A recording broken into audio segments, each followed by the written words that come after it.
find Open University Left schedules on the internet and on Facebook, and watch this and other programs on YouTube. Today, we examine the recent American elections and the prospects for a decent future from a left perspective. The historian Vijay Prashad has circulated the joke from comedian Alec Baldwin, which goes, you know your political party is in trouble if, when you ask, did the rape candidate lose, you must answer, which one? So the 2012 elections clearly can be viewed as a defeat for some of the Republican far right-wing agenda, institutionalizing voter suppression, the criminalization of pregnancy termination and same-sex marriage. Yet victories appear less certain, even though candidates such as Michelle Bachmann nearly lost, and candidate Obama's large margins in the popular vote demonstrate a rejection of Republican fealty to the politics of Margaret Thatcher, Pat Robertson, apartheid, and McCarthyism. Working class and middle class Americans were denied access to the politics of more crucial issues. Excluded were the urgent demands for democratizing immigration, education, healthcare, empowering labor unions, the rollback of militarism and military budgets, and reversing austerity, environmental crises, and racism. Nonetheless, the recent mass social movements and multiracial social movements of Wisconsin Occupy and the remarkable, astonishing Chicago Teachers Union victory, efforts which saw the participation of hundreds of thousands of citizens, shaped the election in important ways. So, what is the significance of the 2012 elections to left strategy and prospects in coming months and years? Today, Open University Left welcomes Paul Street to guide us through the theory and practice of these and other questions. Paul Street's most recent book is The Empire's New Clothes, Barack Obama in the Real World of Power, out in 2010 from Paradigm Publishers. His earlier books include Empire and Inequality, America and the World Since 9/11, Racial Oppression in the Global Metropolis, Segregated Schools, Educational Apartheid in the Post-Civil Rights Era, and Barack Obama and the Future of American Politics. Paul's articles, essays, reviews, chapters, and editorials are published widely in periodicals around the world.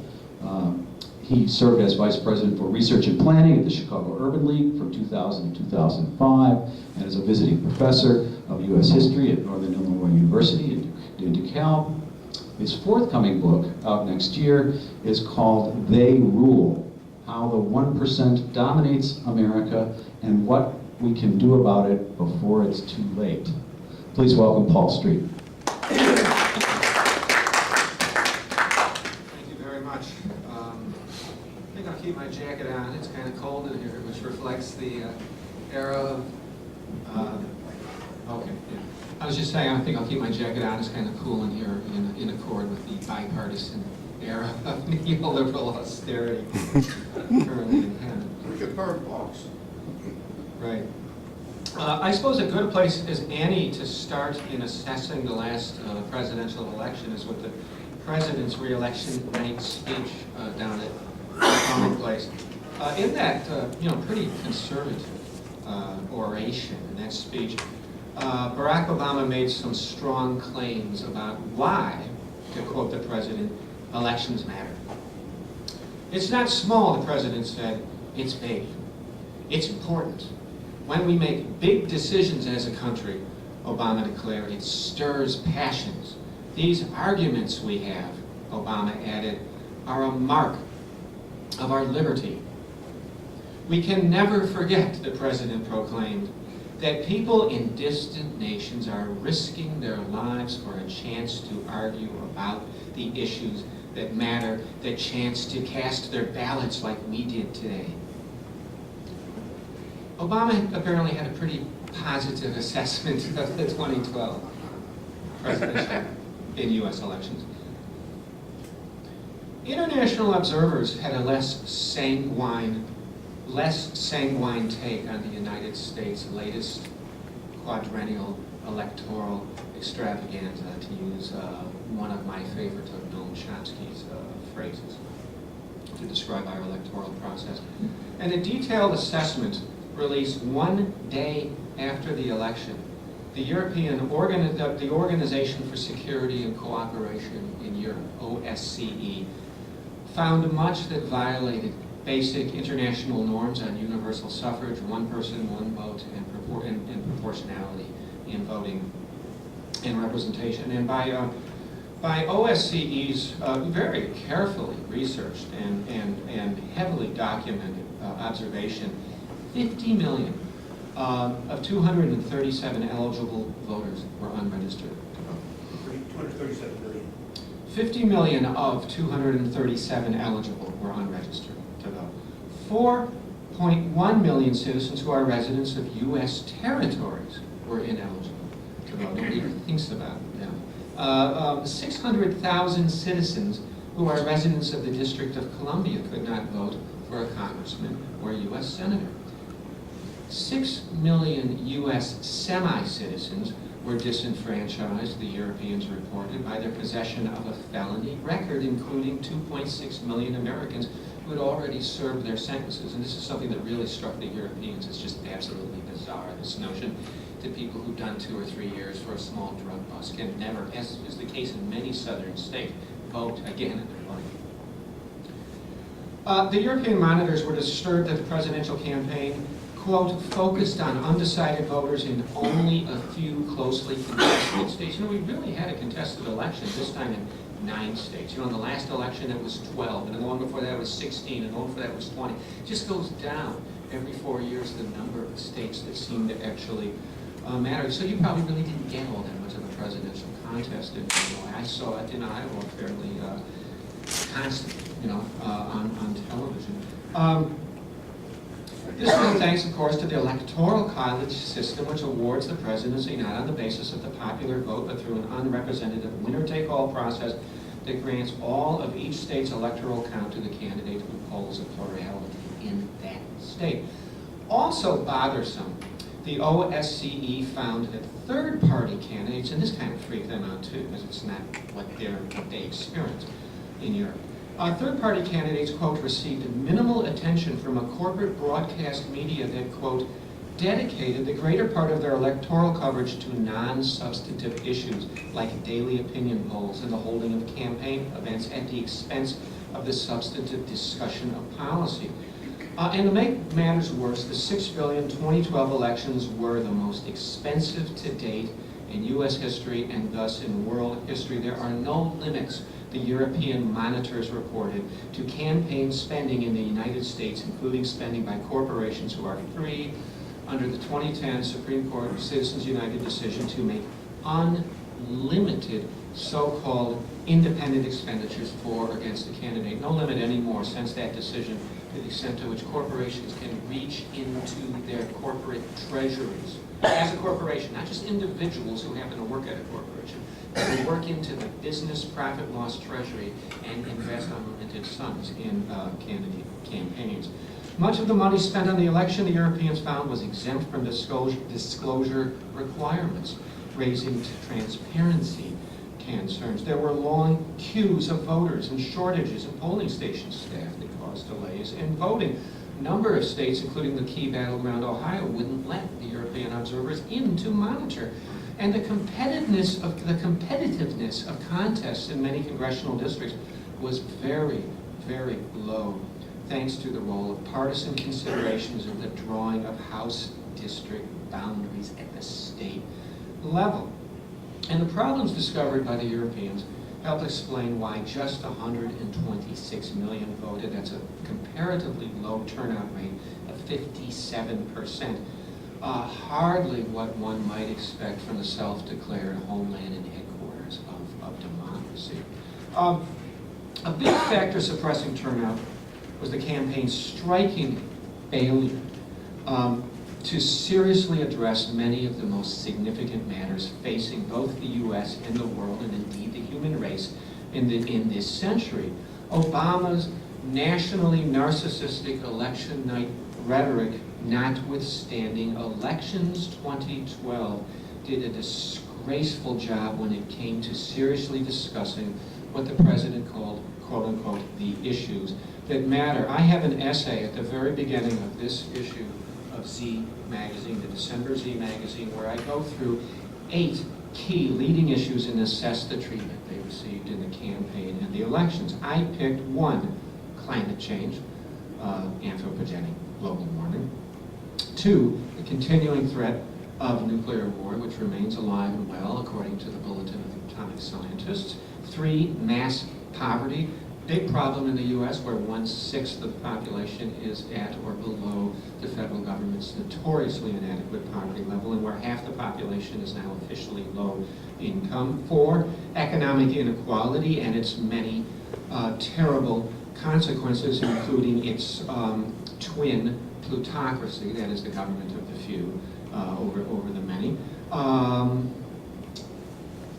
5, the distinct likelihood of another great financial crisis. 6, institutional racism. 7th, mass structural unemployment. And last but not least, militarism, the bloated Pentagon system, which steals food and shelter and decent schooling from millions of deeply poor children to pay for half of the world's military spending here in the United States, and for more than 1,000 military installations spread across more than 100 nations in the world. And as I show in the essay, when you hold all these and other key issues up against the campaign, against the speeches, against the ads, against the so-called debates, you see the 2 official candidates and campaigns basically responding with a combination of 3 basic things: ignoring the problem altogether. Climate and poverty were just almost completely missing from the presidential campaign. Ignoring it altogether, saying things that promised to deepen the problem, like in the second presidential debate, where Obama and Romney seemed to be trying to outdo each other in order to see who was more committed to achieving what they refer to as national energy independence through, offshore drilling and hydraulic fracturing and other practices that are going to leave the planet in a disastrous mess if they continue unabated for the next 2 or 3 decades. So it wasn't ignoring it or saying things that make them actually worse than the last one, was saying things that pretty much just danced or diddled around on the margins of the problem. Now, many, if not all of these 8 issues were addressed in very direct and substantive and progressive ways by the Green Party's Jill Stein and by the Justice Party's Rocky Anderson. But while these left candidates advance positions that are popular among American citizens, one of the funny things about our political process is that if you go in and have surveys with ordinary American citizens and you just put up policy platforms, you just run this program versus that program versus the other program, the Green Party wins. Socialist Party wins, left parties win. Once you bring in candidate names and you bring in party labels, their vote goes down to what they get, which is very, very, very small. While these candidates advance positions popular among citizens, garnering majority support in many cases, the money-soaked election system and political culture, and also the reactionary judicial record. There's a book by Jeremy Raskin. God, I wish I remember the title of the book, but he's got a chapter on these series of Supreme Court decisions that essentially are against ballot access and other critical things for third parties. And basically what the 20, 30, 40 years plus of Supreme Court decisions amount to on third parties is there shall not be viable or potent third parties in this country because we say so, because that's what we think, because that's how it is. Kind of like the Bush v. Gore decision. Because what we say goes, to quote George W. Bush. And basically, all of that is deeply and fatally hostile to parties that are beyond the official duopoly, to parties who dare to question the nation's unelected and interrelated dictatorships of money and empire and ecocide and institutional racism and patriarchy. So all that negative judgment notwithstanding, and all those comments aside, it is still tempting, I think, to see the election as at some level a triumph for ordinary people over concentrated wealth. You know, and I think there's some basis for that conclusion to some degree. I mean, after all, Obama ran for re-election on the notions that the rich need to be taxed more, that Medicare and Social Security should be protected against privatization, and that government has a positive role to play in, you know, creating opportunity and security for all Americans, not just the well-off. I mean, notice with Obama, it's always about opportunity. He always said that everyone should have a decent shot. I mean, most of us leftists know that inequality in fact, inequality in outcome, the simple fact of inequality is inequality of opportunity. We don't just want a decent shot. We actually want equality. But you know, equality of opportunity is not an irrelevant thing. It does resonate with working people, and they would like equality of opportunity. It's just that we happen to know on the left that would actually be equality. The president's progressive-sounding campaign tone, I think, was first launched in a December 2011 campaign speech, an Occupy-influenced campaign speech, by the way, in Osawatomie, Kansas, where Obama referred, interestingly enough, to economic inequality as the defining issue of our time, which it certainly seemed to be. It's hard to remember this, but it certainly seemed to be about a year. Where he identified himself with, quote, what he referred to as 99% values, and where he even uttered something that almost sounded like a shout-out to, quote, the people who are occupying the streets of New York and other cities. This even after his Homeland Security Department helped coordinate the armed force dismantlement of occupying cabinets across the country.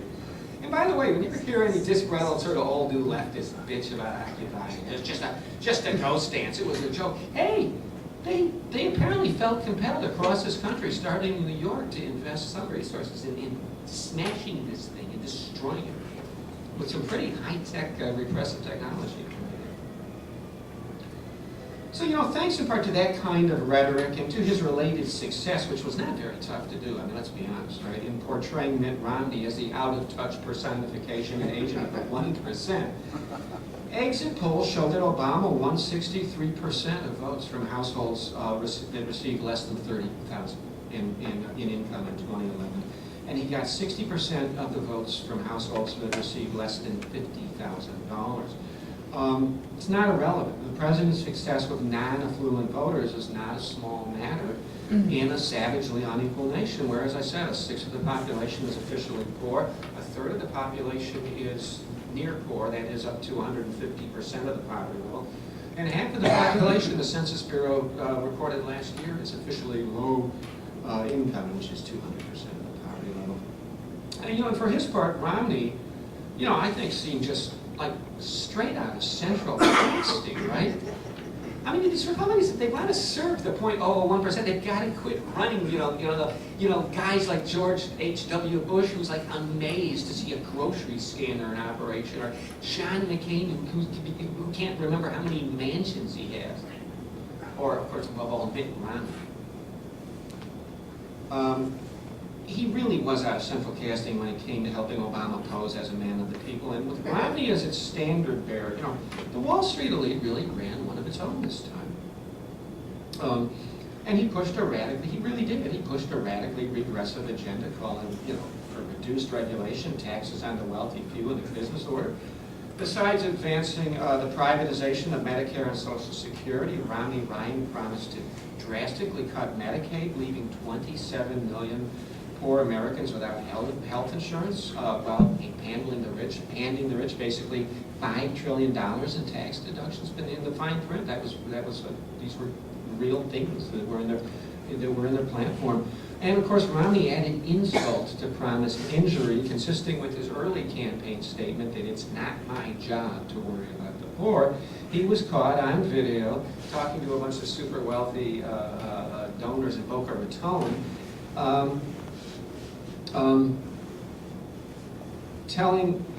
claiming that nearly half the population are lazy, government-dependent moochers who refuse to take personal responsibility for their lives.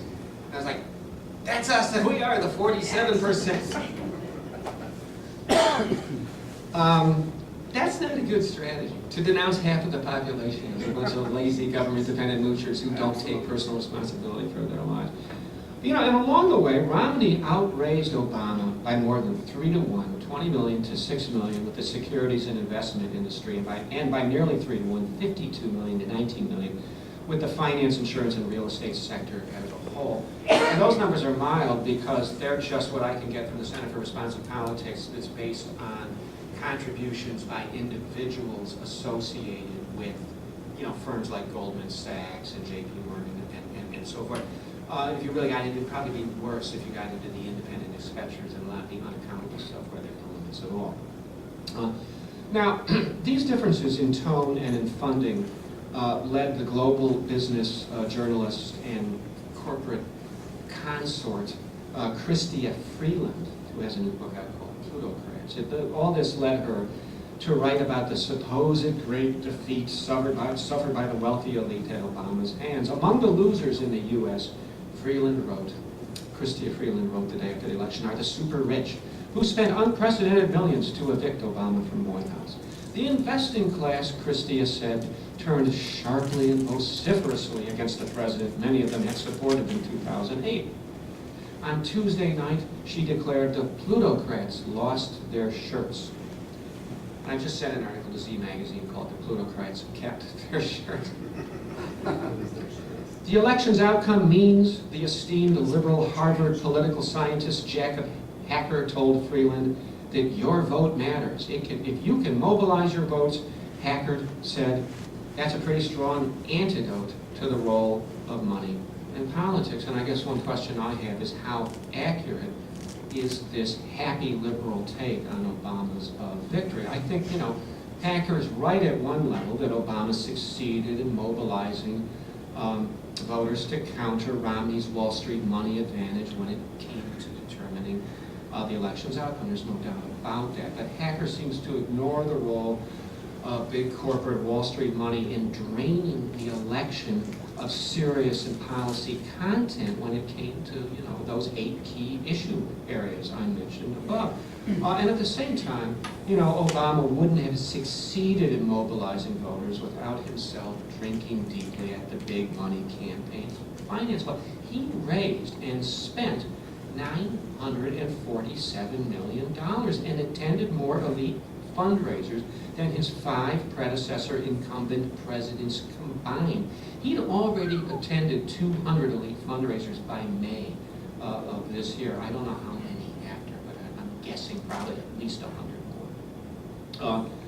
The president wouldn't have won without tapping the power of the advertising and marketing industry to conduct history's most audacious and sophisticated voter marketing and data mining operation, a political market research and sales outfit that left Romney's handlers just awestruck. And of course, Obama wouldn't have won without the advantages of incumbency, which were so apparent during Hurricane Sandy, which incumbency he never would have had if he hadn't set the new standard for Wall Street fundraising in 2007 and 2008.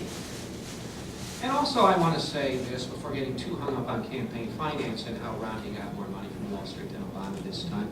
It's always a mistake, as William Greider showed in his wonderful book, Who Will Tell the People, back in the early 1990s, to reduce the role of money in American politics and in American society just to campaign finance. I mean, even in the Citizens United era, campaign financing is just one among many ways in which the money power speaks. There's all kinds of methods and modes of elite economic influence of elections and of policy and of the culture more generally, like the flooding of the nation's capital and the state capitals and municipal and county governments with just a regular army of corporate lobbyists. Massive investment in public relations propaganda to influence the beliefs of citizens and politicians on matters of interest to corporations. Ownership, monitoring, management of mass media, including entertainment media, not just public affairs, news and commentary, for the same purpose, to monitor messages and to install messages favorable for corporations. The placement of key corporate and financial personnel in top government positions, capture of key positions in regulatory agencies by people who expect to be employed at significantly higher levels of compensation in the industries that they supposedly regulate, the cognitive capture, the mind capture of public officials, politicians, media personnel, educators, nonprofit managers by business ideology. The destruction and the undermining of organizations like labor unions that might offer some countervailing power to big business in the political and policy realms. It's very significant if you really want to understand how far to the right our political system is tilted, that we're down to less than 9% of the private sector force that's unionized, where back in the New Deal era, when I was born into a nation where union density rate was it 35 to 40% or something like that, made those organizations so you really could talk about big labor back in those days. The offer of jobs, corporate board memberships, internships, other perks and payments to public officials who serve corporate interests. I could go on, but this is a very big one. The use by business of the threat of disinvestment, capital flight, capital strike, all resulting in the loss of jobs and tax revenue by corporations, the use of that threat of capital strike and flight to get what they want from governments, from unions, from communities.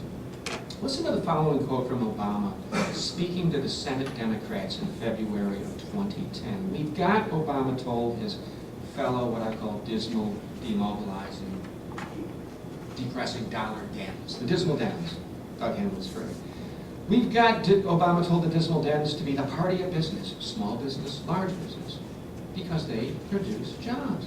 We've got to be in favor of competition and exports and trade. We've got to be, I love this, non-ideological about our approach to these things. We've got to have a financial system that is healthy and functioning, so we can't be demonizing every bank out there. Standard kind of boilerplate. I mean, actually, Obama says much worse than that. He loves to go off on these eloquent orations to the beauties of the free enterprise system as the source of the greatest prosperity that's never been known in the United States of America. And even as our ranking and quality of life index, he goes out to like 16, 17, 18 globally. He keeps saying that. But anyway, I suppose you could say that kind of language is bought and paid for with campaign contributions, but I think it's probably closer to the truth to say that it reflects the basic structural fact that any sitting first-term president is captive to the investor class when it comes to being able to link his presidency to labor market success in ways that permit him to win enough votes for a second term. I mean, because they produce jobs, jobs, and they shred jobs. I mean, this kind of structural reality that I think even if we had a significantly better campaign finance system, it would still make these politicians behave these kinds of ways in the U.S. I think in Obama's case, it also reflects a very conservative, pro-business, conciliatory temperament and record that goes back to the beginning of his career, which is something I tried to demonstrate in great detail in my 2008 book, Barack Obama and the Future of American Politics. Disappointed progressives. I love to hear this phrase about disappointed. I knew this guy from the beginning. I'm disappointed, and he's a conservative guy. A lot of you can hate it, that's a fact. Disappointed progressives might want to recall the contrast between Obama and ill-fated John Boy Edwards in the pivotal 07-08 Iowa primary. When Edwards won approval from Ralph Nader, and I saw this again and again, electrified town hall audiences by saying again and again that only an epic people's fight with corporate power, the right, and corporate politicians in both parties could ever achieve meaningful progressive change. This is the consistent, whether he meant it or not, we'll never completely know, but this is the consistent Edwards theme, stated eloquently and fiercely. To America. To America. So I think the phrase 1% was used more than once. Someone ought to dig that up and go back and look at some of the old newsreels in Edwards' campaign. In a debate in Des Moines, Obama retorted with his typical eloquent evasion by proclaiming that we don't need more heat. We don't need all that fighting stuff. And I remember all through Iowa, there was this recurrent refrain from Obama, we're going to sit everyone down in one big negotiating table. The Democrats, the progressives, labor, the environmentalists, the right, Goldman Sachs, J.P. Morgan Trust, Jamie Dimon, and big business and experts would come back and say, "Well, sit down. If you sit down at a big negotiating table with the Republicans and the corporations, they'll eat everything that's served." Which is true. And we saw who Obama's bringers of light were. People like Larry Summers of Goldman Sachs and the World Bank and Harvard.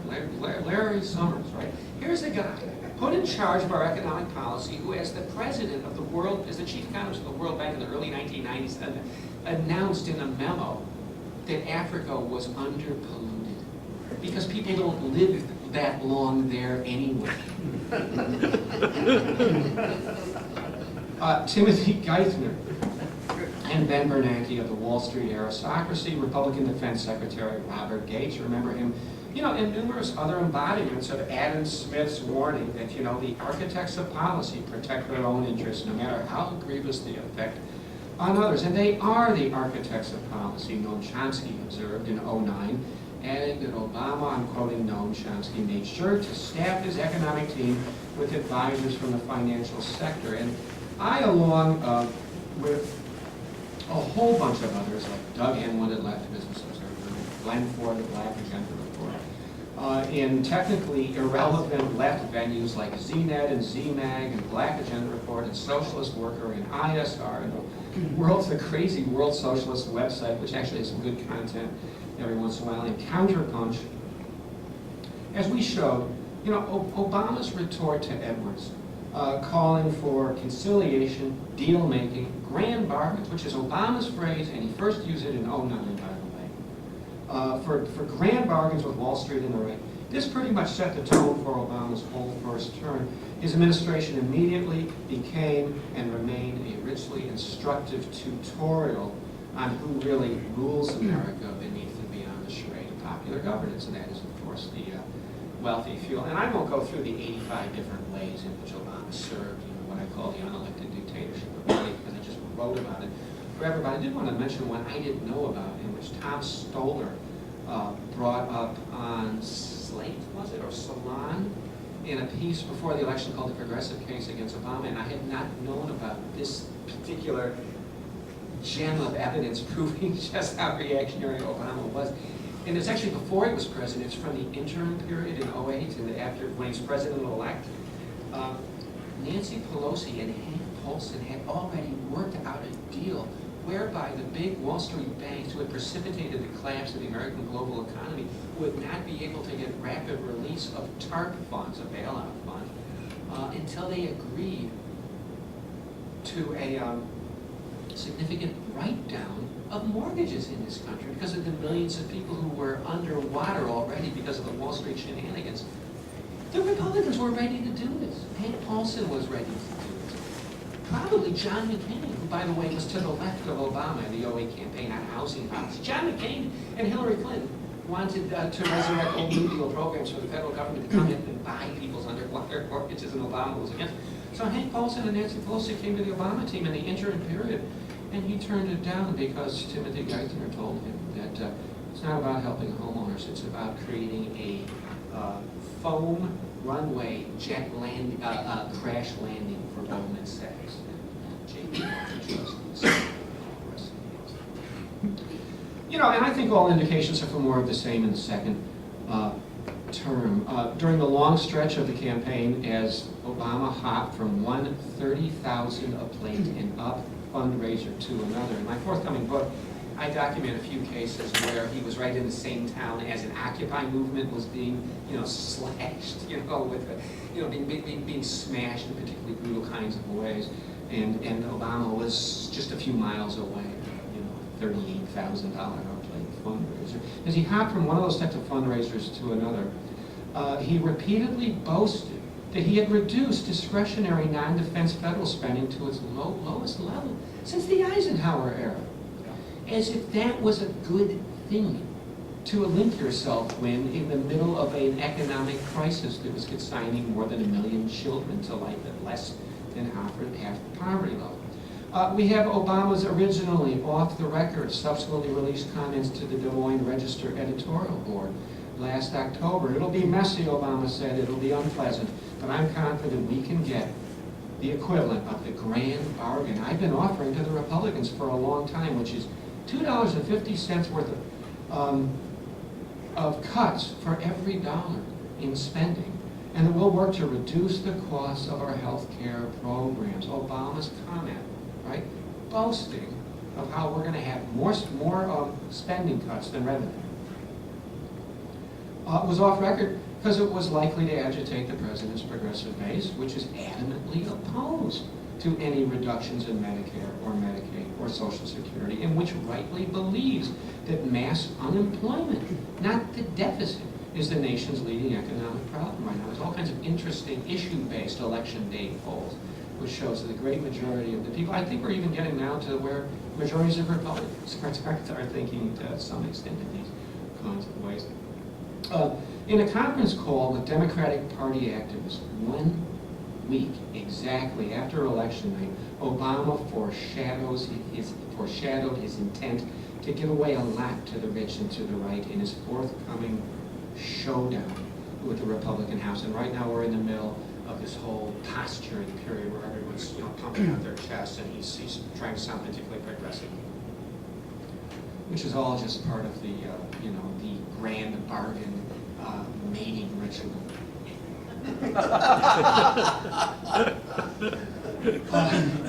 As the liberal Huffington Post, whose reporters listened in on the call, reported, Obama cautioned listeners, and basically this was a conference call with all the people that he, a lot of the young activists, they got to listen in to his call. That it helped pull him across the victory line. He cautioned listeners to expect disappointments during his second term. As he has in the past, he warned that he was prepared to swallow some bitter pills during the negotiations, including some that would agitate the base. I love that, agitate the base. As we move forward, there are going to be new wrinkles and new frustrations. We can't predict them yet, he said. We are going to have some triumphs and some successes, but there are going to be some tough days, starting with some of these negotiations around the fiscal cliff that you read about, that you've probably been reading about, and I suppose in the newspaper. Never mind that the fiscal cliff is a right-wing business class propaganda creation drummed up by sociopathic CEOs to justify major top-down assault on what's left of basic social programs of the welfare state of the U.S. So what if, as the liberal Obama fan, I think that's fair to say, Katrina Vanden Heuvel notes, Americans have just voted to re-elect the president with clear priorities, including Washington getting to work, creating jobs, and raising taxes on the richest 2% to invest in areas vital to our future, as he pledged repeatedly across the country. So what if numerous liberal economists led by Paul Krugman note that the fiscal cliff is a reactionary scam, that we are in an economic situation that calls for governments to spend more, not less, so as to reduce joblessness, which, by the way, will reduce the deficit, and that slashing spending only increases the likelihood of renewed recession, and that the lessons of what austerity brings in its wake are very clear from Western Europe. And so what if former Labor Secretary Robert Reich observes that the past 4 years have proved, if anything, that the White House should not begin talking about compromise, as if you're going to, we're going to have to swallow some bitter pills at their very first words to your liberal progressive activists on the 1 week election night anniversary? And so what if Obama's pursuit of a so-called grand bargain, really a grand betrayal, that promised to roll back Social Security, Medicare, and Medicaid in the summer of 2011, helped set the stage for and even set off the Occupy Wall Street movement last year? And there's an interesting history about how the people that were, the Bloombergville people who were protesting all the fiscal nonsense in the summer of 2011 became grassroots rank and file, key players in what emerged in Zuccotti Park in August and September. So, you know, and what I think is looking like an unmistakable case of deja vu all over again. Obama doesn't seem to have much desire to govern in accord with his combative-sounding, fake progressive rhetoric he used to win working middle-class votes. You know, improving the basic psychological point that past behavior is the best indicator of future behavior. I realize people do change. But particularly when you're dealing with problem people in your lives, it's always good to keep that in mind. And I would have to say, with 2 books of Obama in the title and in my resume now, that Barack Obama does qualify as a problem person in my personal resume. He will continue to make policy in accord with his underlying vacuous to repressive neoliberal essence, epitomizing the once left Chris Hitchens' clever observation that the manipulation of populism by elitism is the essence of American politics, and validating for 4 more years great American philosopher John Dewey's judgment that U.S. politics is little more than a shadow cast on society by big business. We must make our choice, U.S. Supreme Court Justice Louis Brandeis wrote in 1941. We may have democracy in this country, or we may have wealth concentrated in the hands of a few, but we cannot have both. One of those wonderful, shining, he's not a founding father, but those kinds of comments that you can also find from people like Thomas Jefferson or Aristotle, for that matter, that people like Chomsky like to cite to illustrate the fundamental contrast and conflict between basically capitalism and democracy. So the issue Occupy placed front and center all too briefly in the political culture just more than a year ago, before it was dismantled by force and by Democrats, including Obama, to make way for the quadrennial extravaganza and its very different choices, which became the dominant news story until the week after the election, when it was almost instantaneously replaced by the fiscal cliff. Now, having said all this, with my, I suppose, typical mixture of sarcasm and disdain and radical disapproval of the mainstream political culture, I'm glad Obama won. I'm glad Obama won for at least 3 reasons. And I could all the data said he was going to. I'm not particularly surprised that he did. And I thought Obama was a 2-termer for me.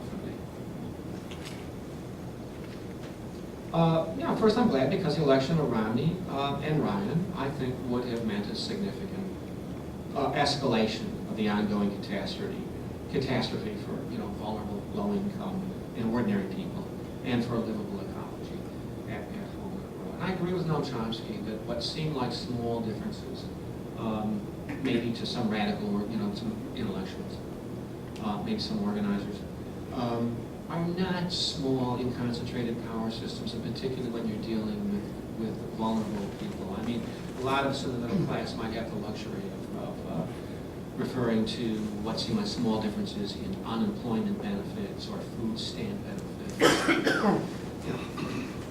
But that's not how poor people think. So I mean, I don't hate really hard off poor Americans enough to wish Mitt Romney and Paul Ryan on them. I mean, which, by the way, would have meant the right would have the House, the right would have the Supreme Court, the right would have the presidency.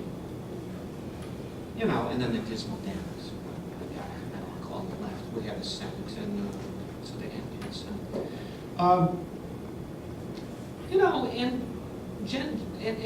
reproductive rights. I'm sorry, you know that's you know, you always radical leftists, and I come from a radical leftist tradition. You know, almost like to make fun of the notion that, you know, that it matters that the Republicans will appoint Supreme Court justice that will roll back Roe v. Wade. Well, they will, and the next term may see 2 Supreme Court justices. You know, so I'm glad that those unmitigated fake conservatives, Republicans stop calling themselves conservatives. Democrats are conservatives now. The Democrats are conservative. Sheldon Wolin writes about this. We're in an era of the radical Republicans, not the radical Republicans of Thaddeus Stevens' compassionate way, radically regressive Republicans who really are dedicated to shredding the very last remnants of the very last remnants of the welfare state. The second, a Romney victory would have fed a depressive demoralization among progressives, feeding the depressing narrative that most of the nation, really is viciously right-wing and nativist and racist and patriarchal and classist and the like. I had a number of conversations with leftists I know who are sort of thinking of things in that particular kind of way. And Romney would have said that, most Americans are not that way. They're not right-wing, TOP, proto-fascistic creeps, and increasingly demographically, we are less and less Republican. Third, and most importantly, I suppose for me, a Romney victory would have fed the liberal narrative that change and democracy are about elections, and the main thing to focus our energies on is voting out those crazy, evil Republicans. Just give us an excuse to blame everything on those crazy, evil Republicans. I do have a bit of, my argument for, I've been over the last few years launching a strategic argument for why it's better to have the Democrats in. I do have, you heard me, I have a little bit of the lesser evilist argument, but about 2/3 of my argument at least is sort of strategic. And I want to elaborate in wrapping up a little bit on that. We leftists want Americans, young Americans especially, to get it that in Howard Zinn's words, it's not about who's sitting in, it's not just about who's sitting in the White House, it's about who's sitting in the streets, who's sitting in the workplaces, who's sitting in the schools, the legislative assemblies and cafeterias. That it's about building popular social movements through difficult and detailed but rewarding and vital organizing work each and every day. I always mention that it's difficult and detailed organizing work because it's not just sexy stuff like marching up and down Michigan Avenue protesting. Well, maybe that's not sexy. I've done that about 85 times and it's definitely lost its sex appeal to me.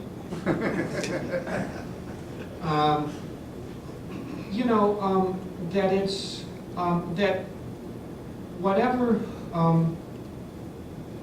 you might do or not do during your 2 minutes in the voting booth, that the real and serious politics that matters most is about building grassroots pressure for progressive change, people's power, democratic society, democratic politics, from the bottom up, before and after those 2 minutes. And that it's about, ultimately, you want to get to that point, radical structural change in the underlying taproot systems of social economic power, not just replacing one brand or flavor of ruling class politician with another once every 2 or 4 years. And for reasons I'd be happy to elaborate on in Q&A, I think I am convinced that those lessons are more likely to be learned when a Democrat sits in the White House than when a Republican sits in the White House. And I do think some of that is the lesson of the 1930s and the 1960s, and even extent of the 1990s, and even, I would say, to some extent of the Obama administration. A lot of really sort of bitterly alienated, hard-edged leftists I know wanted Romney to win for various, I think, sort of crazy reasons. He would crash capitalism and we have a revolution. But we'll have more activism in the streets. I'm not interested in the type of activism where you have people there, like I finally figured out that a lot of the folks flocking out of the Lakeshore Liberal Lake Towers in March of '03, they were really there Cindy Sheehan said this later too, they're really there in a Bush protest movement as opposed to seriously protesting imperialism as a bipartisan system. I want people who get it, that imperialism and capitalism and corporatism and society and institutional racialism are richly bipartisan. I think they're more likely to get that when Democrats hold the nominal, Democrats hold nominal power. Oh, I know what I was going to say. The other thing is I noticed there's actually, consistent with my thesis on that, there's actually been a significant increase. There are things that happened in the Obama administration that we should not take lightly or take regarded or poo-poo. And maybe I'll actually hit on them in my final wrap-up comment now that I think about it. And I guess my point of this last comment, I have optimism and I have hope. I'm optimistic about chances for such, Howard Zinnian awareness and consciousness and activism taking root, along with past episodes like rise of the industrial workers and the civil rights and the women's and the anti-war movements. More recent U.S. history gives real reason, I think, for left progressive. Oh, the Wisconsin and Ohio. Don't just say Wisconsin. There's a significant rebellion in Ohio. Come to admit, for that matter, there was one in Indiana too. the Public Workers Rebellion, and the rise of the Occupy movement last year. This was in the age of Obama. You know, if John McCain had won in 2008, there wouldn't have been an Occupy movement. There would have just been a big get out the vote for before Hillary or Obama. The Wisconsin and Ohio Public Workers Rebellion, the Occupy movement last year, the nationwide Justice for Trayvon protest, the mass marches and demonstrations against the North Atlantic Treaty Organization, the Chicago teachers strike, the emergence of new labor activism at the retail giant Walmart, and the strike of clerical workers at the pivotal Long Beach, California docks this year right now. All this and much more tells me that grassroots activists and everyday working Americans can coalesce and act collectively beneath and beyond the quadrennial extravaganzas to broaden the range of acceptable debate in the field of relevant politics to include issues the corporate imperial masters prefer to see kept in the shadows and locked in the dustbin of history. And along the way, we can coalesce and organize collectively to rescue the prospects for a decent and sustainable future. Thank you very much.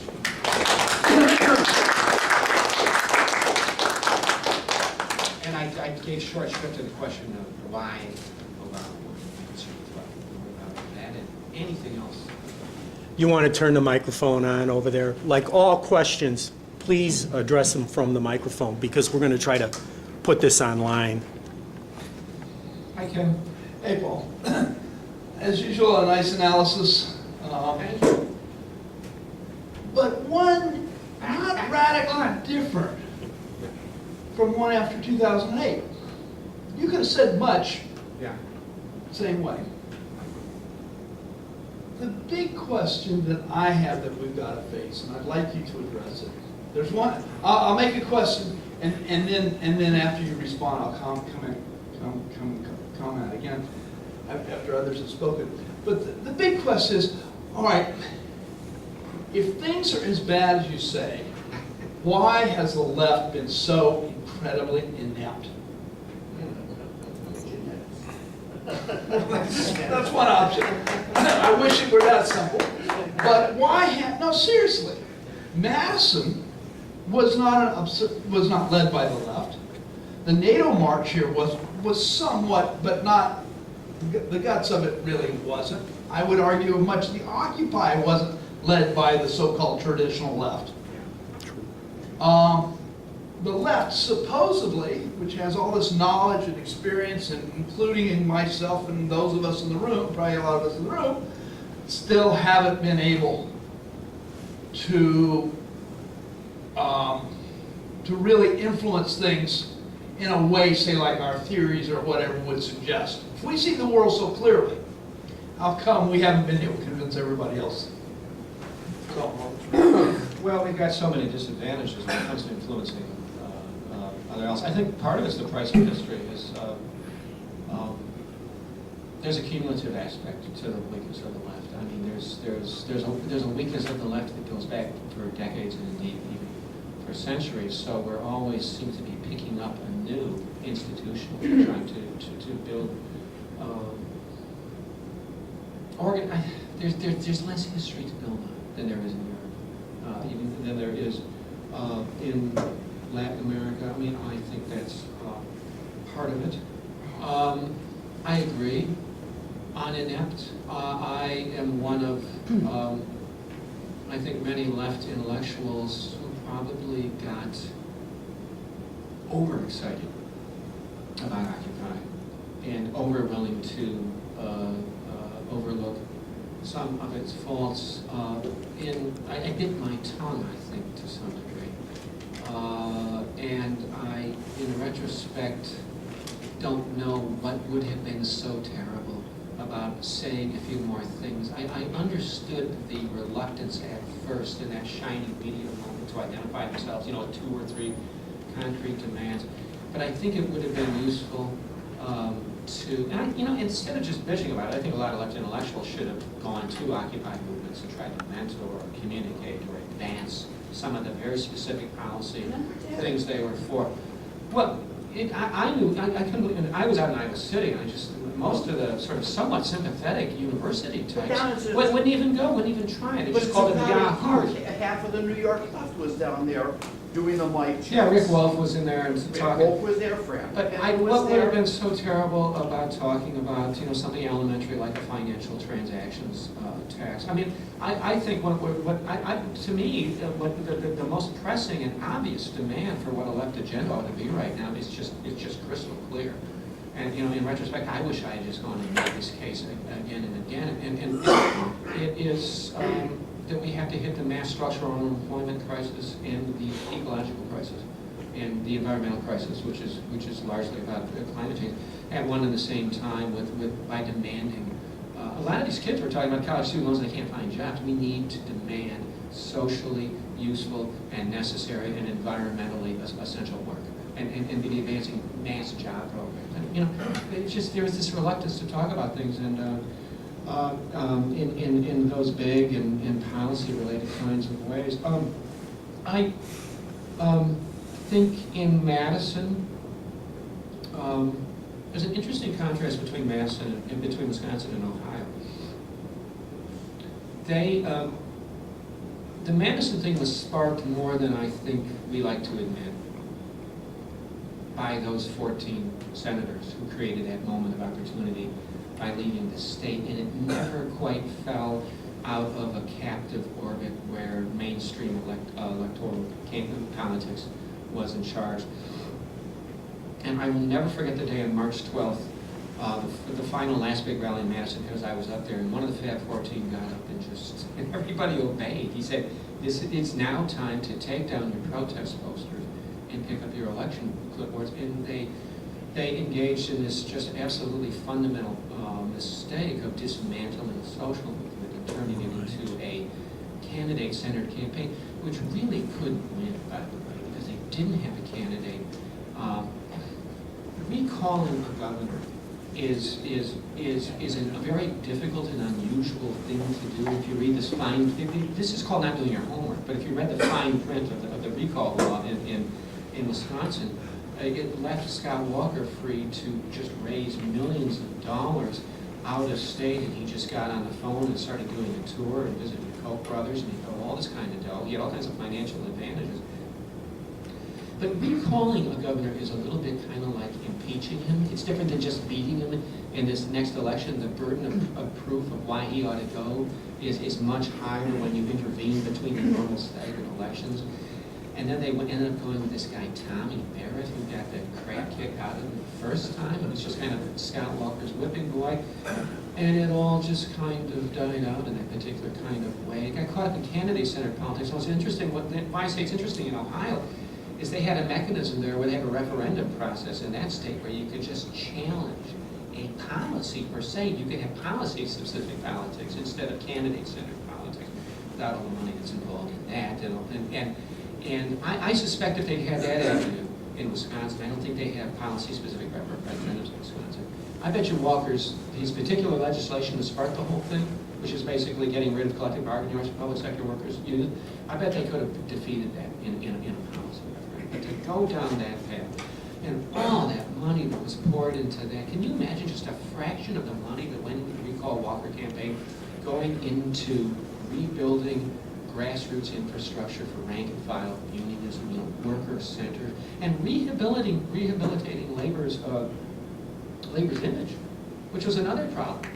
Unions are kind of perceived in a particular kind of way as just serving their own interests, unfortunately for some good reasons by the American public. In the minute, so having a kind of labor, I'm not being clear here, but having a labor-based kind of candidate-centered politics against Walker just didn't work. Ohio was better.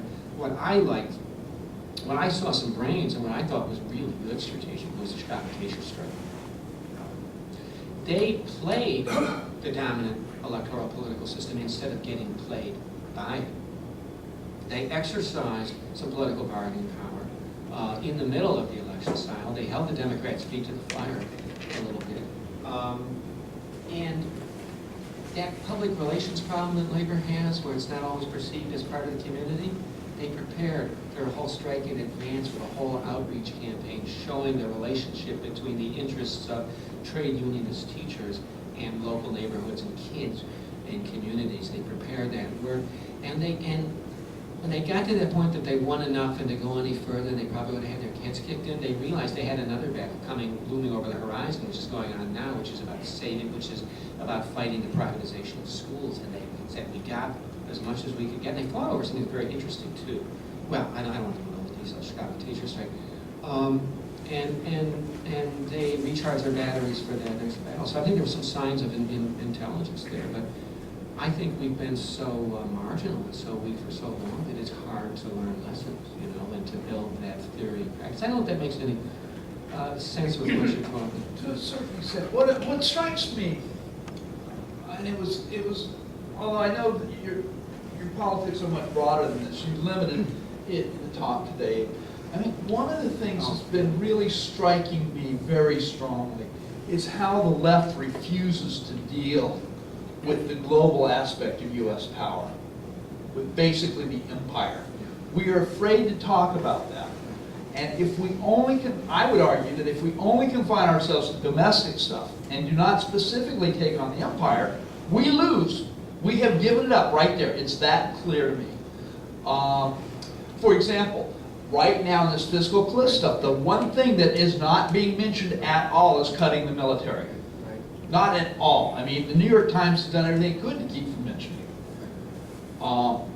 But I look at Z, and Z's one of the better ones, but and then if you go to some of the... ZNet? Yeah, ZNet. But it's one of the better ones, but if you look at some of the others, nobody's putting this stuff together on a global level. We're acting as though the United States is simply a nation state that has ordinary relations with other countries. And we don't. We are a global empire, and I think the left is afraid to challenge that. And until we do, I think we're losing. But I also think something you said just a minute ago, that we got to put the climate change and the ecological crisis together. I think you're absolutely dead on. So I would argue we have to sort of combine the empire, the ecological crisis, and the problems of capitalism, all three together, when at best most of the left is naming capitalism. Yeah, one of the challenges of the climate issue is those of us who care about science and listen to what 90% of the climate scientists say and can put two together. I mean, let's be honest. The greenhouse effect is not that difficult. The scientific concept. It's not rocket science. How to talk about that in a way that doesn't alienate working class people. And it's one of the interesting things about environmental issue. Not entirely through its own fault, it has sort of become this kind of upper middle class, yuppie eyes type of, gardens on the, rooftop gardens and, and Priuses and solar panels for people who live in Burlington, and that kind of stuff. And we wonder why we tick off coal miners in West Virginia. I mean, actually, there are some EPA bans on mountaintop removal that really do mean job loss for hundreds of thousands of coal miners. So we've got to talk about that issue in a way that is attached to employment, is attached to economic opportunity, and in fact, we can do that. If we were serious about solving climate change, it isn't just cars. It isn't just cars and planes. It's structures. It's energy savings. We can employ millions of people in the ecological retrofitting of the buildings. We can employ hundreds of thousands of people in making wind turbines and light rail. You just go down that list. But it's that. It's intimately related to the imperial, because what is the lion's share? What is the main strategic aspect of that empire that we're talking about? It's hunting down and controlling. It's not just getting. As you know, it's not just getting for America, but gas-guzzling Americans, but also the critical leverage that flows to America as an imperial power in the world from having that jackboot, on the throat of global energy supplies. Well, actually, when I think about it, the whole the notion of greening our own economy doesn't change that, does it? But there's a foreign policy angle with regard to energy, and so much more. Yeah, go ahead. You want to follow? Yeah, let me come back on this. I think we're pulling our punches. Where if we say we can't do anything that would cost jobs, I think we can't give that in. If we give in to the jobs argument, we're doomed. For example, if we were, say the Hummer was still being produced, I'm sorry, if we could shut down the Hummer, that would be great with me. And I know people would lose jobs. I'm not insensitive to that at all. But Do you support a corporate bailout for the Hostess Twinkie? Let's sit down. no, but the point being, and I'm teaching this stuff right now. I'm very much aware of it. You know, if we don't significantly reduce greenhouse gas emissions by 2030, we're going to see the serious beginning of this extermination by the end of the century. Period. That's the best science we have. Period. I'll stand on it. I've seen it. I can. Extermination by gas, does that sound familiar? Yeah, right. No, but I'm not exaggerating. I'm being very serious. We're talking hundreds of millions of people by the end of the century going on. In fact, there's stuff, you almost have to watch foreign media to get serious attention to it, which is that the summer ice apparently now is going to be gone by 2020. Again, original prognostications were 2050. Right.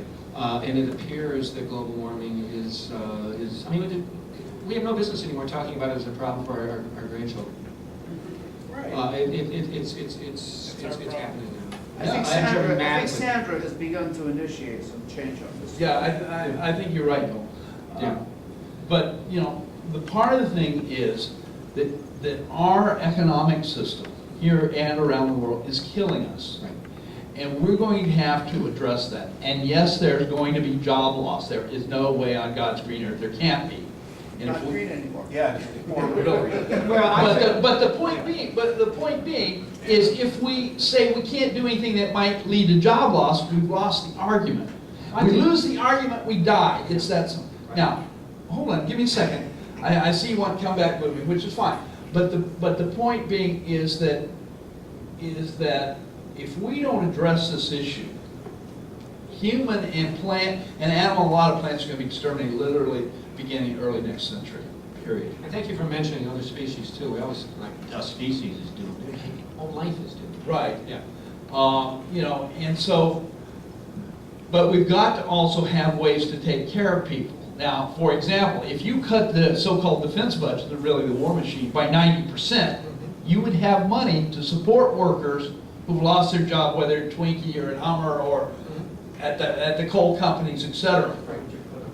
Well, we've got to look at this. We've got to find. We basically have to come up with a whole new economic system. Period. Oh, we have one, it's called socialism. No bullshit. What is out there is socialism. There's not show me a single one that has is dealing with the ecological change. It's not there. It's not. Germany is going to be self-sufficient on renewable energy.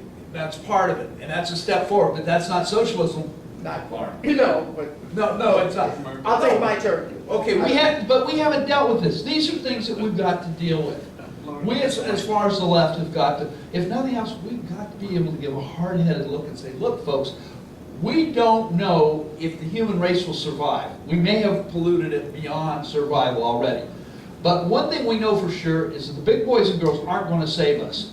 So we better start figuring this stuff out for ourselves and others. And we've got to look at it and not be constrained by our own limitations. Well, one thing I try to drum out again and again in my writing is the growth ideology. You know, inequality, it's the growth ideology that's this addiction to more, this quantitative definition that's destroying the earth. And it's not a separate issue from the issue of equality and the issue of social justice, which is intimately related to the issue that we don't have the funds for jobs for working people who are displaced.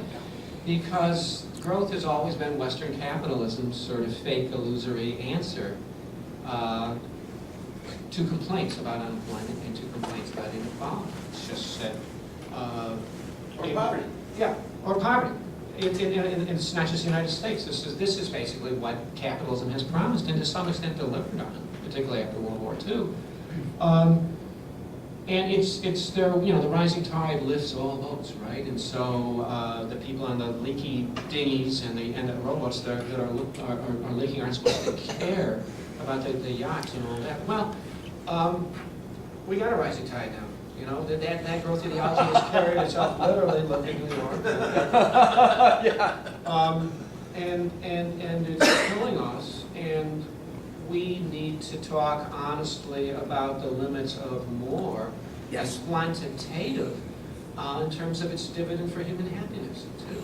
That's, I mean, once there's a whole interesting bunch of social psychological research about how, the greatest happiness dividend with stuff, with basic stuff, is when actual increases in contentment are when you go from literally being poor and cold and not being adequately fed to having basic security needs met on a regular basis. And it's this massive upward imagined happiness dividend, You got a full belly, a warm place to sleep and a roof over your head.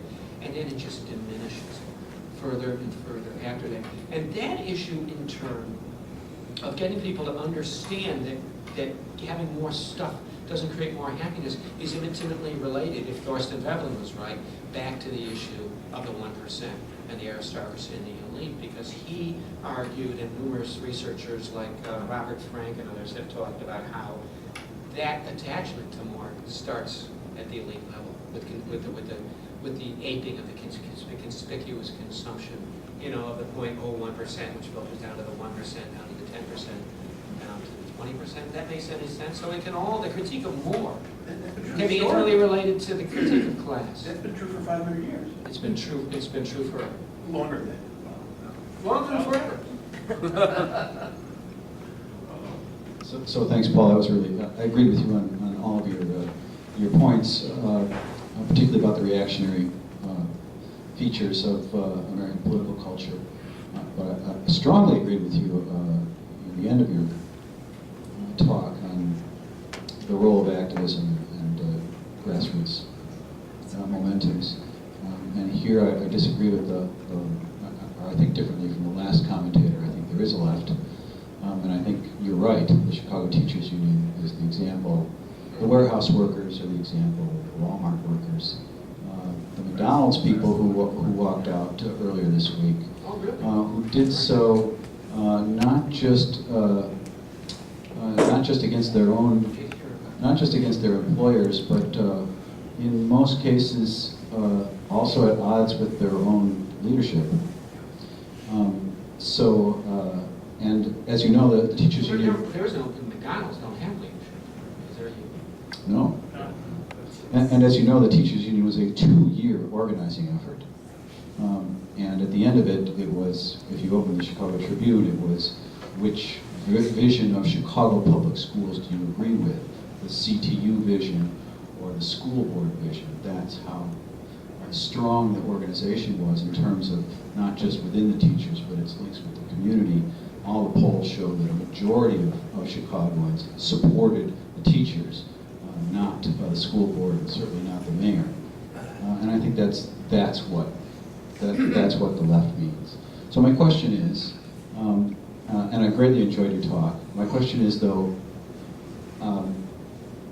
the tone and direction of your remarks sort of suggested a sort of a top level view of the political landscape vis-a-vis the elections. And I'm wondering what some of the features of those same features would be from the bottom up. So when I walked with the school teachers on the north side at a middle-class school, they told me without even asking that they were on strike in part because people south of North Avenue don't have libraries or psychologists or books. So there was a strong identity. My working class students at city colleges can't afford books. And as you said, small increments in food stamps and unemployment benefits affect them greatly. So I guess my question is, from that perspective, what does this election look like for some of the features?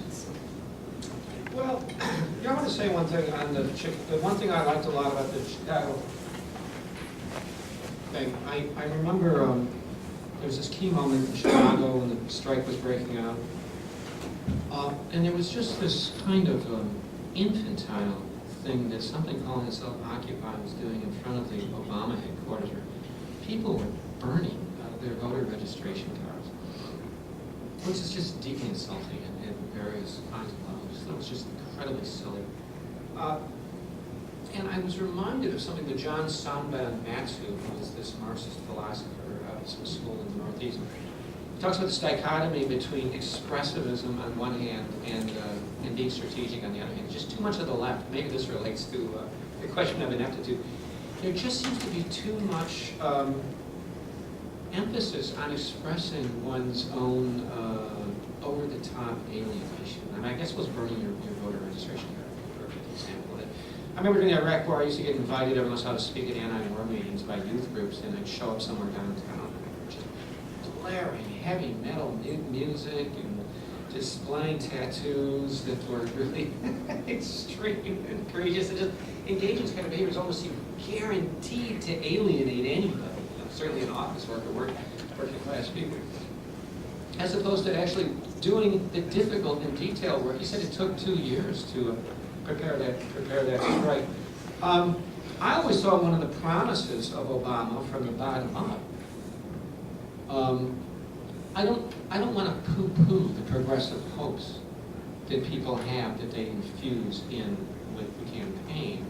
I'm perhaps sort of viciously cynical in a kind of jaded kind of way. Maybe I've studied too much American history of how Hitchens is right that the essence of American populism is American politics is the manipulation of populism by elitism. But it's important. I was in an election night party and people were very happy without having my analysis, and I you know, and it was fun to be around it. There was a good energy about the fact that Romney had lost. I mean, that's not just something to write off as false consciousness. It's silly. It means something. I think those of us who claim to know a lot about how politics really works have what kind of Doug Henwood had for Obama in 08. And you're right, it is kind of a repeat. I don't think it goes away. I think it happens again. It's this kind of hope of disappointed expectations as this, what's the rising expectations thesis? Who was the historian, Stone, who talked about revolutions tend to happen in history when people get a big blast of rising hopes and optimistic feelings things are going to happen, and then they get dashed all of a sudden. I think you always sort of count on Obama and the Democrats to dash the expectations that they have to raise during the elections.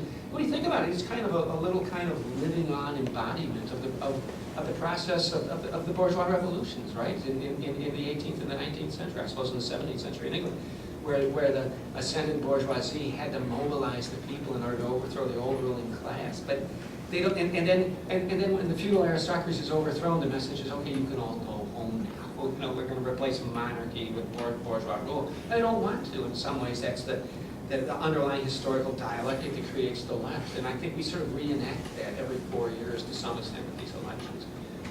And I think you're better able to reenact that dialectical movement of the masses who've been mobilized for the self-interest of one wing of the ruling class, but then they don't want to go home. You know, when the Democrats win, it's better for the Democrats to win that because then they can actually, now we want to cash in on it. And you know, that's exactly, there's research on this, that's exactly what happened with Occupy. We got about 3 years out, you know, from the last quadrennial extravaganza, and people, and it was too early yet to paralyze and hypnotize and tranquilize everybody with the next electoral extravaganza, and people wanted what had been promised to some degree, and they lost their faith in politicians to do it, and they turned to direct action. I think we need that again. You know, and rhetoric matters. The rhetoric that politicians are forced to matter, the promises that they make, the promises they feel compelled to make, whether they really mean it or not. I mean, who knows what they mean? You know, it's just, I suppose Obama actually does sort of kind of, you know, embody some of the, you know, you say something enough again, you start to believe it yourself. Maybe he really does think he is. I know he gets very irritated when Cornell West and others tell him he isn't embarrassed. He really thinks he is. I think he's kidding himself. But it matters that he has used that rhetoric, and I think that rhetoric can be used against him. And I think it's kind of cool, you know. It's wonderful, it's a victory, you know. Some of the fact that Obama can even be president, that a president who claims to embrace gay rights can be president, that a president who doesn't win the majority of the white electoral vote can be president. You know, maybe I've got to, you know, dash off some of my hard, radical, cynical edge here a little bit and say that, you know, that shows that the 60s, you know, the protest was the 50s and 60s won something at some level. It's not insignificant. You know, and the Republicans should be defeated at all times for various reasons, including the ones I gave, but one I didn't mention, which is how do the Democrats get to pose as a left-wing party? Because the Republicans are so batshit crazy and so far right-wing. It's insofar as there are ideological differences between the parties, it has nothing to do with how left the Democrats are. It has everything to do with how right the Republicans are. And the Republicans even deepen it further by absurdly and repeatedly referring to Obama as a socialist, which must be confusing to a lot of millennials. So if they could just pass away from the stage of history, that would be helpful for trying to push the Democrats to the left. So I don't know if I'm answering your question. Go to Ahmadinejad alive. Ahmadinejad, yeah. So Fritz, you have something to say? Right. I can't vote for either of these two parties, and I find that when I express my opinions with either of them, that I wind up, except for being my size, is that people invite, they actually want to punch me, okay? 4 years ago, after Obama took office, after he won the election, rather, before he took office, someone said, we have a reason to celebrate today. And I said, yes, you do if you're a conservative. I was proven correct. One of his friends said, how'd you like to punch in the mouth? Oh, yeah. Yeah. You know, I'm not a stranger to fighting. I've done a lot of it in my time. But I think the idea of pulling punches is exactly on the mark. We are not hitting these people exactly where they need to be hit. In fact, I have refused to go to many parties because I don't want to be in a situation where, because I'm off theme in a party, where I can't speak my mind about the issues that are present. Let me just say that my wife is involved in the Sierra Club, and I went and met with some of the people in the club who are supporting Obama. I said, you're going to vote for Obama because the oil pipeline is coming from the south to the north rather than from the north to the south, okay? And I make a point with them and say that we have not been able to eliminate war, which is a conscious, concerted effort. We cannot stop global warming, which is an accidental, unintended side effect to our lifestyle, when our lifestyle is based on empire and war, and we can't turn away what is apparent in front of our nose right there for everyone to see. So I don't feel bad. I don't want either of the parties to win, but I don't care which one does win. Had another party been in place, maybe Geithner, maybe Obama looks better to some people, but when you've got a situation that you mentioned about Geithner not doing the cram downs, that didn't help any poor people, that made it worse. So I can't believe on the face of things that looking at them, that because of rhetoric, that we make any victories at all. My thing is to confront people individually with the facts and prepare to block a punch. And that's the way I am, so. Well, I got to tell you, I actually was in a contested state that was, where we really did a presidential campaign, and I tend to tell people, I think you probably ought to follow safe states and block the GOP in a safe state. And I have to tell them, no, honestly, I got to tell you, I'm telling you something. Chancey says it, Sid's always said it, but I can't myself. There was just no way. I've just researched this guy for too long, and I just, I remember going to the voting. We could vote early there. I was thinking, maybe I ought to do this because I did it. I've done this once in my life. I mean, I always like, I voted for Nader. I used to vote for Trotsky, James Warren, U.S. Steel. And I was thinking about it, and I just started thinking about it. I researched too much of this shit. I know about the names of the villages in Western Afghanistan where the kids were blown up and their body parts were put in You know, they put in wheelbarrows and carried to the governor's office, and neither Hillary nor Obama would so much as deign to apologize for it, you know, and the kill lists and the drone war that keeps Pakistan and the constant certain provinces of Pakistan the constant state of sleepless terror. I said I might have this concept in my head in an abstract kind of way. I agree with Noam about states, but on a personal level, it's not going to be good for me. It's just not going to be good. I'm not going to feel good about myself the next day walking out of that place having punched a hole next to that guy's name. It's not going to happen. And then I heard on the radio that Jill Stein got freaking arrested for trying to block the Keystone Pipeline. I like your line a lot about, you know, is it coming up from the south or is it coming down from the north? You know, doesn't really matter. I was at an election night party, and it was fun to watch the celebration that people had, and I kind of did my time with it. I didn't want to spoil the mood. I was talking about it with Glenn Ford later. He was a Black Agenda report. Because, you know, I sort of, in Iowa City, I sort of been with a lot of old, you know, 60s people, both literally in their age, and they lived through the 1960s. What's the joke? I used to do drugs just back in the 60s, but now I don't quite care what the temperature is. You know, and what Glenn says, it's interesting, it's Black Radical, says these folks are abandoned, with all this enthusiasm for Obama, are abandoning their own history. I mean, these are folks who used to go, hey, LBJ, how many kids did you kill today? They wouldn't take any shit from Democrats in the 1960s. When Obama was coming up, and I'd have these conversations in Iowa City, and I think Iowa City is probably Barack Obama's favorite town in the United States. I don't know how many of you know that the day after the Democratic convention, Barack, Michelle, and Joe and Mrs. Biden both got on Air Force, all of them got on Air Force One and came to the Pentecrest at the University of Iowa. I used to say to people, is there any point, is there any line, is there anywhere that this guy could cross whereupon you would cease and desist from supporting this guy? And the consistent line I would get was just, the response was dead silence to one guy who said, if he became a Republican. That was it. If he became a Republican. And that's one thing I do like about Cornel West. I do believe in forgiving and forgetting. And I thought Cornel was just silly about Obama, you know, in 07 and 08. I didn't know what he was smoking and what kind of progressive meaning he was trying to infuse about it. But he drew a line. He drew a line on the poverty issue. And Dr. King, the war on poverty issue, and the homeowner and the mortgage relief issue, and not doing anything, and bailing out Wall Street set of homeowners.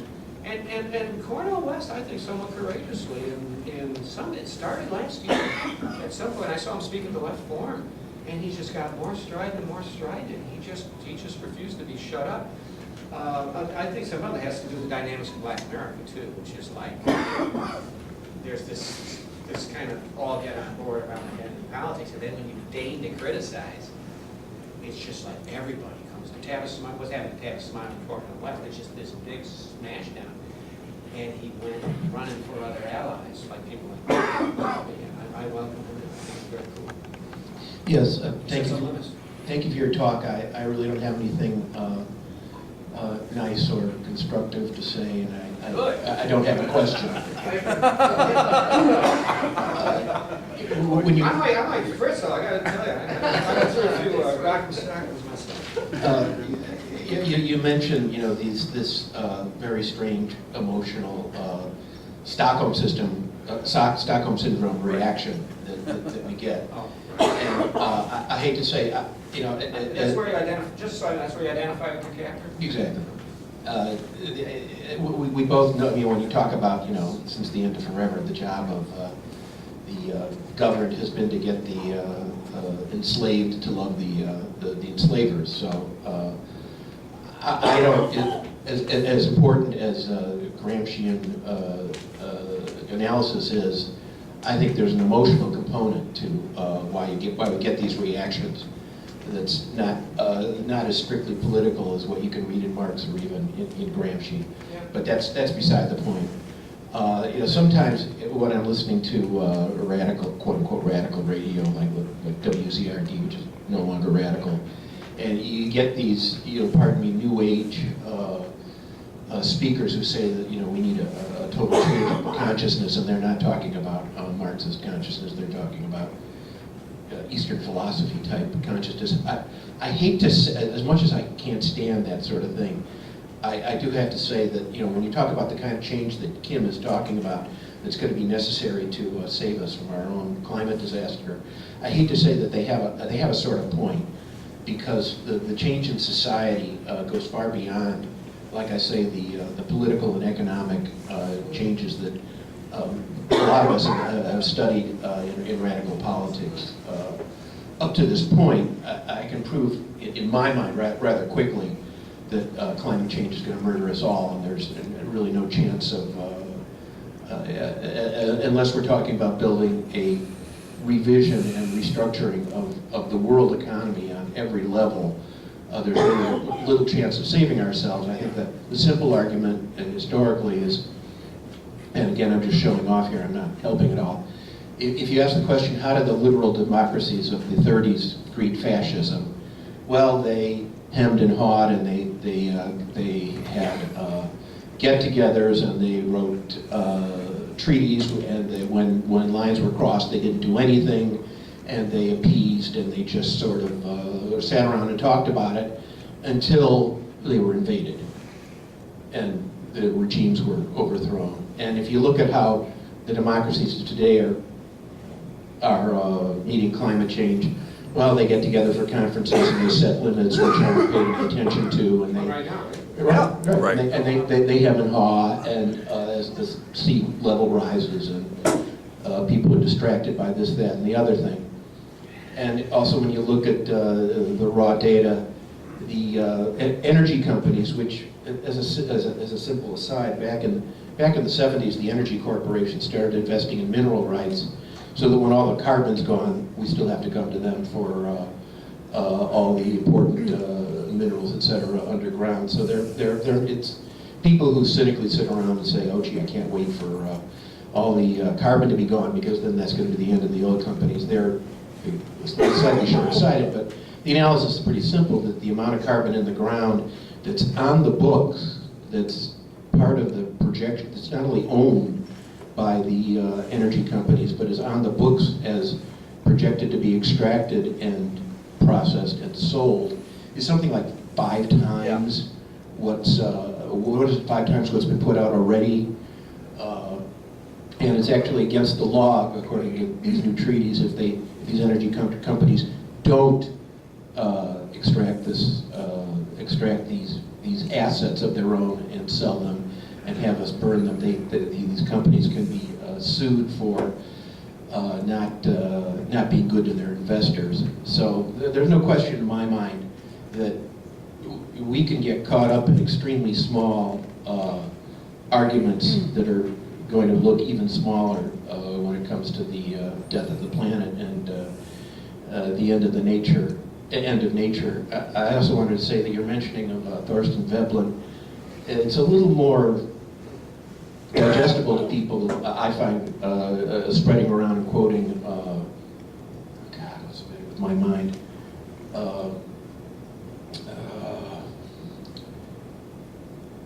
I'll think of it in a minute. The man who followed, the environmentalist who followed Aldo Leopold in The Land Ethic, the American environmentalist, Wendell Berry, who's something of a disciple of Thorstein Veblen, goes on to talk about, in slightly spiritual terms, the satisfaction of the individual and the consumer and that sort of thing. But I just want to end with, you talk about the beatdown, and Glenn talked about the beatdown you get when you criticize Obama to your left liberal friends. I made some predictions when Obama was elected that first time, thank you, not reelected. I made 4 or 5 predictions, that things that weren't going to change by the time Obama left office in 2016. I said that, first of all, no Republicans are going to jail. Second of all, we're all going to be driving piston engine cars.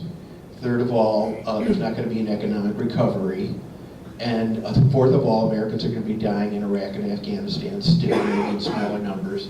And these people looked at me like, you know, like, not only was I from Mars, but I was definitely the enemy for predicting this. Right. And I suppose, you know, I don't want to get it off in a disquisition of my own joy at making proper predictions, telling people how full of it they are and how desperate times are. But that's the only way forward I can see for myself. And I know other people, I suppose, are put together differently.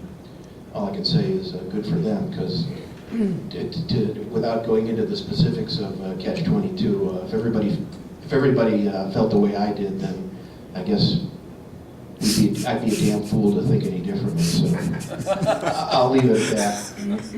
Well, I heard in there something about a spiritual issue in relation to the climate thing. I think there really is. It's you know, it really raises the question, particularly the older one gets, do you actually care about the shape of the future that will be passed on to folks beyond your own lifespan? You know, is this nation caring about this species? When you think about it, in a materialist, in a just a pure kind of materialist, empirical kind of sense, it doesn't make a lot of sense. It only really makes sense. It means, even if you might be the worst kind of die-hard atheist, I've avoided institutional religion all my life, but I have to admit, there's at some level, there's some kind of spiritual connection to even. There's also a spiritual kind of aspect, I suppose, in terms of thinking about what matters. I mean, the opposition to this ecocide is in opposition to a system that elevates stuff and elevates things. Over time, there's also an interesting question around time. There's this just wonderful book that came out in the 90s by Julia Shore called The Overworked American, who subsequently she wrote The Overspent American. And there's this interesting relationship between how long we work and, I'm not going to go on all of this. Well, go ahead. We've got time. The more we work, the less. In public opinion polls, people would trade money for time, like 65, 70%. People would absolutely give up stuff and the money that gets it to have more time off and do what they want with their families, with themselves, whatever, pursue their interests. And what Shore develops in her book is what she calls this market dichotomy, but there is no market for time, because employers don't allow it, because they want to get as much surplus value as they possibly can out of it. They want the labor market to be as tight as it can possibly be, so give us more time. What they do give us is money. Those of us who are lucky, particularly those of us who are lucky to have full-time jobs, multiple jobs in some cases, with which we buy more stuff and we fill up that shrinking amount of time with more and more stuff. There's a time angle to all of this. The notion of actually planning, like having an auto bailout that involved completely, you know, not just, it was so amazing during the presidential election to see Obama criticizing Romney for being an equity capitalist, having the logic of equity capital. When the Obama administration went into auto, as if they were Bain Capital, and more savagely slashed jobs and allowed them to jobs overseas and raided pension funds and all that, then General Motors and Chrysler would have done themselves. They did this kind of quick hit, quarterly dividend statement type of programs, which they subsequently sold as like this great social and democratic people's rescue in the auto industry, with almost no attention to ecological issues, to really undertake a significant change in our transportation infrastructure in a way that was consistent with alleviating anthropogenic global warming, you know, would have involved a plan, a significant plan for light rail, for changing our transportation fleet, for restructuring our whole work and living and commuting patterns. Oh, promise part of that. All that kind of stuff was, for anyone, if you thought he cared about that kind of stuff, was just, even David Brooks got pissed about it, was amazingly absent from the masses of the 2009 stimulus. That kind of stuff involves having thinking in terms of 5 years and 10 years and even 20 years out, and involves a time frame, a thinking about your species and other species in a coordinated kind of way with a sense of time that just doesn't fit with the time orientations and the time cycles. I guess I'm trying to develop how important concept of time. We're It running just out of doesn't time. fit, it just, I'm running out of time. It doesn't fit the quadrennial time cycle, biennial cycle of politicians or the quarterly dividend statement time cycle of the investor class. Time is a very underestimated democracy. Democracy takes time. Anyway, there's a time aspect of it, as I run out of time. We're all running out of time because of this climate. Indeed we are. In fact, this is going to be the last comment question. We're all going to die. And that'll be it, because we are running out Because of of the fiscal cliff. we are running out of time. Temporal cliff. Just a comment, I'm kind of struck by how this discussion Degenerated. should have known, right, was going to kind of go down to the usual electoral extravaganza thing. This is what we've been like sitting here verbalizing about since the beginning of this event. And one thing that struck me about this election, and I'm amazed that no one has brought this up, because we've been talking about who voted and who didn't and why not. Well, if you look at the raw numbers, Obama got something north of more than 8 million less votes than he did 4 years ago, and Romney got several million votes, as far as the McCain vote would have been in 2008. So, to me... Romney bested McCain.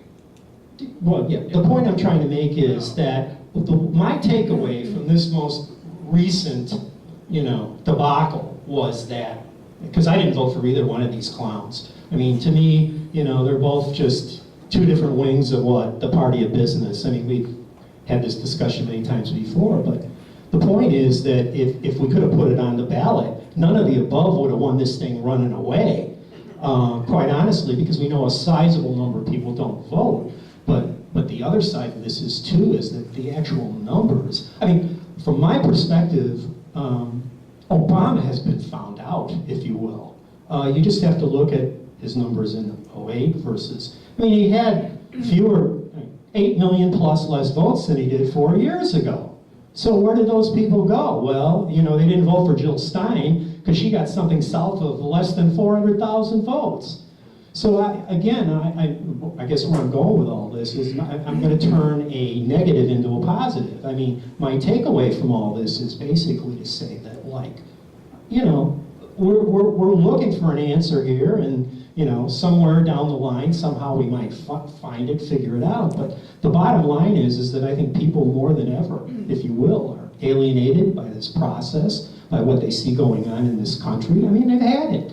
They vote with their feet. They're staying away. They're saying no to any of this nonsense. I'll leave it at that. I'll let you finish up. Well, we did have a low turnout. Now, I don't know, the 57% is more like what we had before. 08 was the unusual election.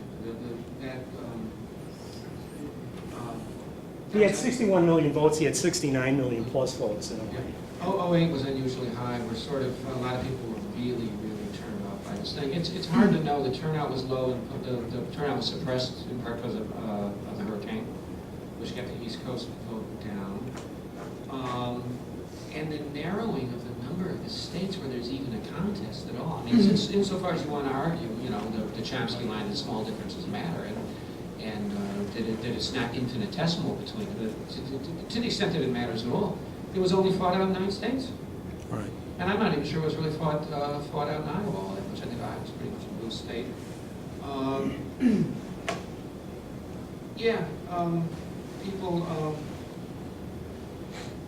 People are pretty sick of this whole thing. Exactly. They're pretty sick of this whole thing. And I'll tell you, if you were in the states where it was contested, with this Citizen United independent expenditure type of money, it was all about the negative ads. The research is showing that stuff, and that does not inspire folks all that much. So People were annoyed. They were thoroughly annoyed at turning on TV and having to watch this stuff. Yeah. But that speaks even more to my question, Paul. Why have we on the left, however we define ourselves, why have we done so poorly in that they're looking for answers? We haven't been able to provide them. Well, people they're looking for answers and they're not, it's interesting. There's a kind of split, there's a split aspect to a lot of people's psychology. They'll tell pollsters that sound really progressive, things that sound really progressive about inequality of opportunity, about lack of access to basic services. They think don't exist. And sort of sometimes you look at the polling data, it sounds like where's the revolution here? They ought to be acting on it. You talk to people individually a lot, though, and they tell you that they're in the haves, not the have-nots, even when they have incomes in the bottom 30% of the workforce. And they're convinced that next year that they're going to be in the haves, and they're sure that their kids are going to be in the haves. There's this interesting dichotomy between how people assess the state of opportunity and equality in society as a whole. And he's kind of optimistic. And I think probably I don't know if someone mentioned psychological mechanisms. I think there's a lot of cognitive dissonance in the population. There's a lot of, if you ever sort of argue with somebody and the more you... May I have your attention, please? The time is now 4:30 and the library will be closing in 30 minutes. At this time, internet services have now ended for the day. Thank you. But there's still a lot of hegemony in terms of how people personally act and the decisions people personally make. I think sometimes Chomsky and others like Charles Derber, who does a lot of interesting stuff with polling data, I think sometimes they get a little overexcited by the polling data they see, because these are things people are saying. It's incredibly easy to say things in the privacy of your own phone, in your own home on a telephone. There's always the issue of, so you think this progressive social democratic thing, where do you rate this, as a priority in terms of your interest in actually doing anything about it? Oftentimes people believe things too, they have no idea they're in the majority. Didn't you run across that with students? They have progressive ideas and they think they're crazy? And you can show them polling data, no, actually 2/3 of the people think we ought to have Canadian-style single-payer health insurance. They go, what? They have no idea. So that's about the lack of institutions to connect people that all believe these things. They don't know that. When I taught, I was always amazed by that. People don't know that their progressive beliefs are mainstream and normative. But there's a lot of left intellectuals who, and I could be accused of this, who need to be spending their time a little bit more differently and could be doing a hell of a lot more organizing and a little bit less writing. I've done so many books, I'm actually getting sick of writing. I can't wait till, I like this project I'm in right now, I can't wait till it's done. I want to take 2 years off and just do organizing and see what that feels like, and maybe make a difference that way. I don't know. Okay, on that note, thank you very much.